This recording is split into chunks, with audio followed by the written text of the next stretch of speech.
Welcome back to Night Talk. Kevin Miller with you. So the other day I'm looking at the National Enquirer, and they've got this story on Caylee Anthony's final moments. And lo and behold, I see our good friends, the Vincent sisters, being quoted in this piece. And, you know, always good to have them back in to talk about psychics, criminals, and the legitimacy of what goes on in, well, solving these crimes. And with us right now, once again, Suzanne Vincent and Jean Mackenzie Vincent, criminal psychics, as we take a look at, I guess, the real-life median. Is that how you describe yourselves? I would say yes. Yeah, that NBC show. Yes. Always good to have a tie-in here with the I would say yes. The medium is pretty accurate. Yeah. We work with law enforcement and with families, so yes. You know, the last time we had you on, we were talking about the impact of the images that you see. This Caylee Anthony story just continues to get stranger and stranger. My good friend Nancy Grace has made a career out of it. She's now #2 in all of cable television because this story just continues to go on and on. Let's talk about your involvement with Caylee Anthony, the story there.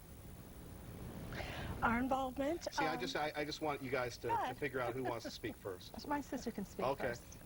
Our involvement through for Caylee Anthony, we got involved through Dominic Casey and helping with him and giving some insight.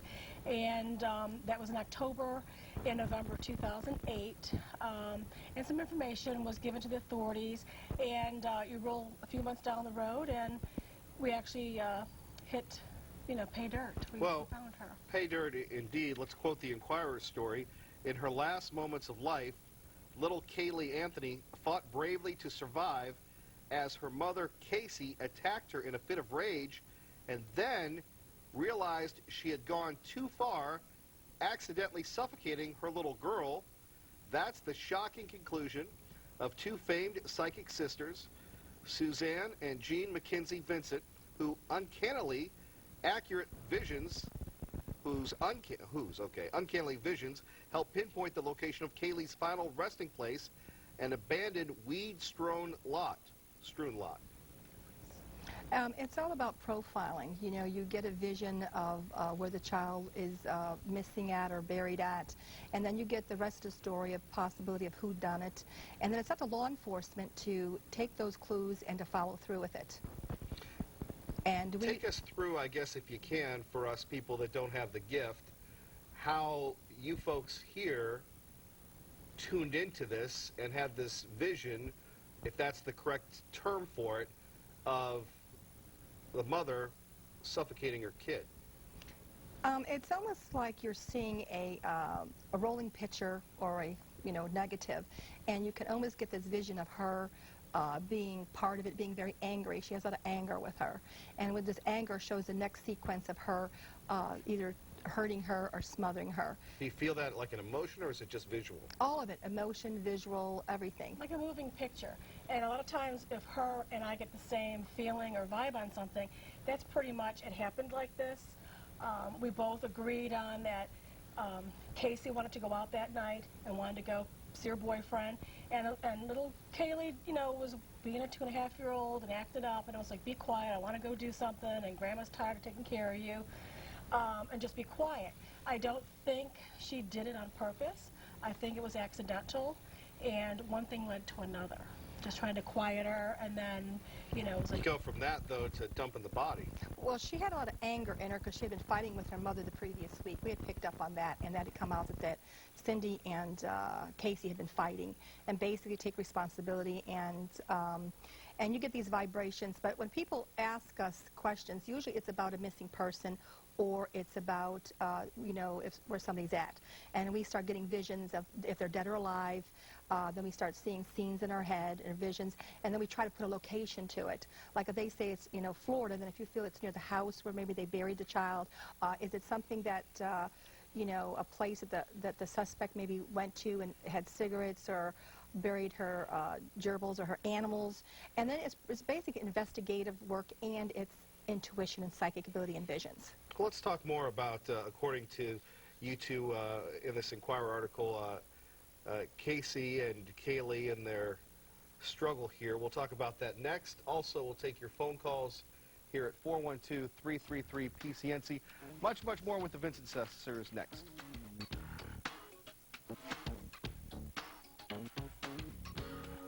Welcome to the digital world.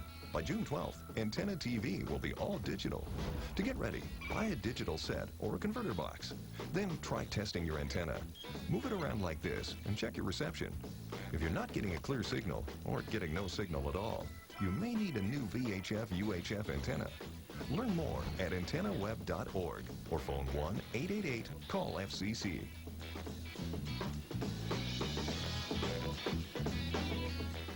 For some people, seasonal allergies are no big deal. For me, they are. The sneezing, itchy runny nose, and congestion make me miserable. Finally, I got some professional help. I saw my doctor and she prescribed Astepro. Astepro. It's a powerful prescription antihistamine spray that goes right to the site of nasal allergy symptoms to relieve sneezing, itchy runny nose, and congestion. See, Astepro goes in your nose and binds to histamine receptors. So when allergens attack, Astepro is there to block histamine and relieve those nasty symptoms. If you're allergic to Astepro, Astelin, or Azolastine, don't use it. Also avoid alcohol, sedatives, operating machinery, and driving. Side effects may include unusual taste, nosebleeds, headache, fatigue, and sleepiness. If you're like me, seasonal allergies are a big deal. Get some help. Ask your doctor about Astepro. And treat your nasal symptoms right at the site.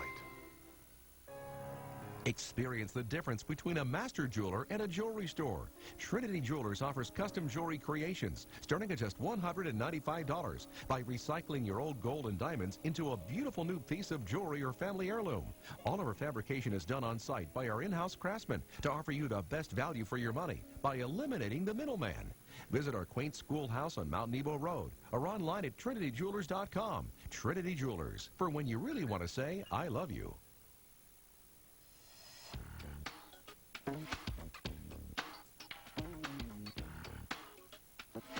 Criminal psychics, do they work? Well, in the case of Caylee Anthony, big news, courtesy of the National Enquirer with us, the Vincent sisters, who are part of this big article that we've talked about. Now, I haven't really shared a lot of it with you. Let me go over this from the National Enquirer. Again, this story continues to shock and mortify concerning the death, first the disappearance and now the death of Caylee Anthony. Her mother, Casey's being held. The Pittsburgh-based psychics even predicted accurately that the body would be found inside a black plastic bag along with a blanket. The story continues. Now the sisters have shared with investigators and the Enquirer their chilling visions of the scene where Caylee died, and both agree that Casey did not act alone. Quote, Casey was packing to visit a boyfriend, Suzanne told the Enquirer. Quote, she was in the bedroom of her parents' house with Caylee, who was throwing a fit, not wanting her mother to leave. We believe Casey had been giving her something, cough syrup perhaps, to sedate her, but it wasn't working. Finally, Casey snapped. In a rage, she puts her hand over Caylee's mouth. When that doesn't shut her up, she covers her mouth either with duct tape, later found on the body, or with a pillow. Suddenly, she realizes that Caylee is not moving. She checks. Caylee is dead. She panics. She puts Caylee in a laundry bag and puts that bag in a plastic bag, which she places in the car's trunk. Wow. That's correct. That's the visions that we feel was little Caylee's last moments. A tragedy for a young child. Yeah. Very sad. Any remorse that you're feeling from the mother? No. No, I think that she is, she sort of like separates herself from what's happened, like it didn't happen. So it's kind of like a strange disassociation. Sure. It's really kind of a strange case. You say in the story she didn't act alone. No. I think she had help. She feels she had help.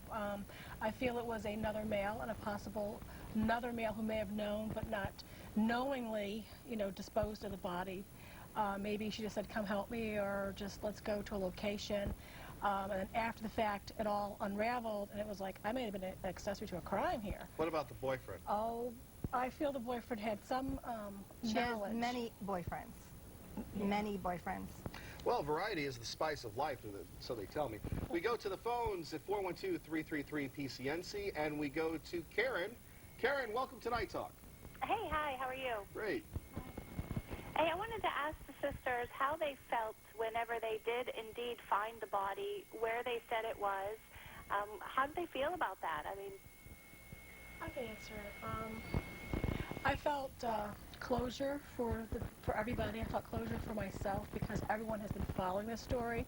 I felt deep sadness because everyone wants to keep on the back burner that maybe someone has her and then they'll release her. But definitely sad, and definitely now we have closure, and now we need to make that person accountable. Caylee's became everyone's little girl, and it felt like it was, I have two girls, I felt like it was one of my girls. Apparently said Casey was everybody's little girl, too. Yeah, Casey was everybody's girl, too. Yeah. Wow. You look at the grandparents. They stood by, or the grandparents, the parents, they stood by their daughter through thick and thin. We saw this play out on national TV. The father getting in fights with protesters. You getting reads on them? He's a little hot-tempered, so the apple doesn't fall far from Now, wait a minute. I could have said that. I don't think he believes his daughter did it. I think he believes someone else took her. But now I think his reality is checking in with him. He's starting to look at his daughter like, I actually have a child that committed murder and killed my beloved grandchild. I think that is inner turmoil and pain for him to have a reality check. I mean, a nice, normal family, and what did I do wrong? What did Mom do wrong? And our daughter is killing our beloved grandchild. Let's go back to the final moments of Caylee. Can you share that with us? Fear, pain? I feel it was a lot of fear, a lot of pain, unable to breathe, struggling for air, and... It's a beautiful little girl here. The person that did this to this little girl has no remorse. Yeah. The person has no feelings. It was just anger. Things got carried away, went too far. Anytime you put something over a child's mouth, the intent there is they could smother or they could choke and not breathe anymore. And then the mother doing this, not a stranger. No, the mother did this. Her Right. whole motivation was the little girl was acting up, 2.5-year-old, playing around. Her intent was to go see her boyfriend. But you go back to the vision you got about the girl, I mean, how she died. I felt that she tried to quiet her and then, be quiet, I want to go out, and then just to, put her in a sort of a timeout, put a little tape over her mouth. And I kind of think it just went a little too far, and she was still acting up. And to quiet her, to scare her briefly, she put the pillow over her head. But, if you could only hold your breath a minute and 40 seconds, you go longer than a minute and 40 seconds, you have trauma. Heck, I can't hold my breath 4 seconds. Much, much more with the Vincent sisters next, right here on Night Talk. Stay tuned, everybody. If you have back pain, arthritis, fibromyalgia, tendinitis, any kind of joint and muscle pain or stiffness at all, you finally have a safe, effective relief. Dr. Frank's homeopathic joint and muscle pain relief. I had a lot of fear that I would be crippled at a very young age. It was a miracle that I found something safe and that had such dramatic pain relief. Dr. Frank's is all natural. Just spray here and stop all your pain everywhere. For the first time ever, these 10 homeopathic ingredients have been combined in a revolutionary oral spray that stops inflammation, pain, and stiffness. I pretty much quit tennis just because of the pounding. Since using this spray, my pain and tenderness and swelling and soreness and stiffness has gone. If you have any kind of joint and muscle pain or stiffness, Dr. Frank's Joint and Muscle Pain Relief is the safe, all-natural relief you've been searching for. I have no pain in my knees, no sciatica, and I'm pain-free. I'm Dr. Ken Frank. I'm a medical doctor. There is a safe way to stop your pain, and I guarantee that your daily aches and pains, whether mild or severe, will stop or significantly decrease with this formula. Start living your life pain-free. Try safe, effective Dr. Frank's risk-free. Call now and get a 200-spray trial bottle for only $19.95. It was as though someone has given me an electric shock that went up the arm, and I could not do that. Now, I can't get that pain no matter how far I turn my arm. And now I'm playing tennis again. Call now and spray away your pain in days. Call now for your risk-free trial bottle of Dr. Frank's Joint and Muscle Pain Relief. Ask how to double the supply for free. And also ask how to get for free Dr. Frank's 100-page book about natural and safe pain relief without drugs. Call now, 1-800-957-5179, 1-800-957-5179. That's 1-800-957-5179. Dr. Frank's pain relief really works. Welcome back to Night Talk as we continue on. Kevin Miller with you. Talking about criminal investigative profilers, the Vincent sisters with us. We'll take your calls. Also, you can check them out online as well. We'll have that website for you as we roll. But let's go to the phones quickly, and we go to Stephen. Stephen, welcome to Night Talk. Hello, Stephen. How you doing? Great. I was wondering what the sisters thought about when they were going to start implanting us with microchips and we're going to go into the cashless society. Stephen, great call. I will have what you're having. Let's go to Mike. Mike, welcome to Night Talk. You're on with the Vincent sisters. Hello, Mike. Yeah, Kevin. I would like to ask the sisters if they have any theory on the Jon Benet Ramsey case. Wow, good question. I have a theory. I do feel that an associate of her father, and her father may know who it was, some kind of blackmailing. Or I also felt there was something within the family unit that was not right. But I also feel there was something in the area that was bothering children at that time. There may have been some kind of serial killer in the Colorado area. So it was like, yes, a vibe inside the home, something was going on, but initially someone did come in, and I think they, from the outside. You know, when I think of Jon Benet Ramsey, you know, her mother died, and I don't know if they're still dating, but apparently he's dating Natalie Halloway's mother. Yes, I heard that. Now, the Halloway case intrigues me, like everybody, but I used to live in Birmingham, used to go to Mountain Brook all the time. Any insight on that, Natalie Halloway? I do believe that the suspects are involved in that some way, and I just think law enforcement has to prove their connection. And I even think possibility that it widens into maybe more family members to help cover it up.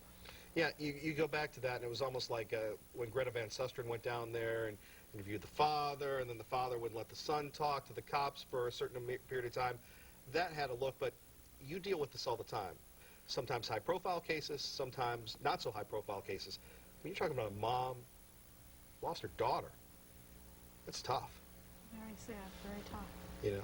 I think the father is in power and is able to cover up, and he knows the right connections, and that's why the boy's not being accountable.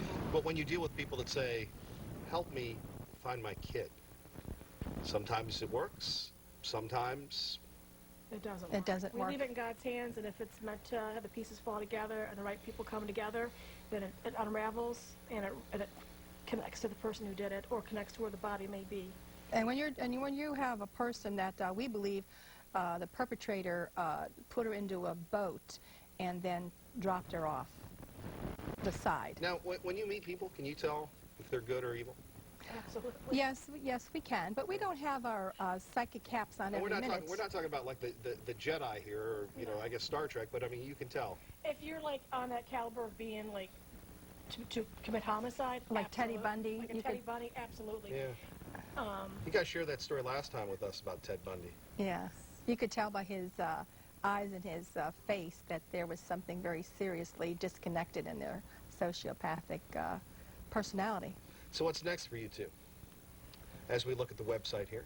We are working with the Haley Cummings case, the other missing child from Florida. That's a real tragedy, too, because there's a lot of suspects, and the Constitution stops the law enforcement from maybe looking into homes that they would like to search for the child. So their hands are kind of tied down there. I agree with her. All right. And then also we're working on Christine Shetty, a girl who went missing a year and a half ago. We're working on that case, and we're going down to Maryland for the search. Both searches have produced things, clothing. And a CD. We did a search by phone, and we were very fortunate. They had actually gone to a spot, and they broke the concrete up, and they finally found items. They're breaking the cases. They're our good friends, the Vincent sisters. We thank them for coming in. We thank you for watching. And as always, good night. God bless. Thank you for tuning in. Keep the faith, everybody.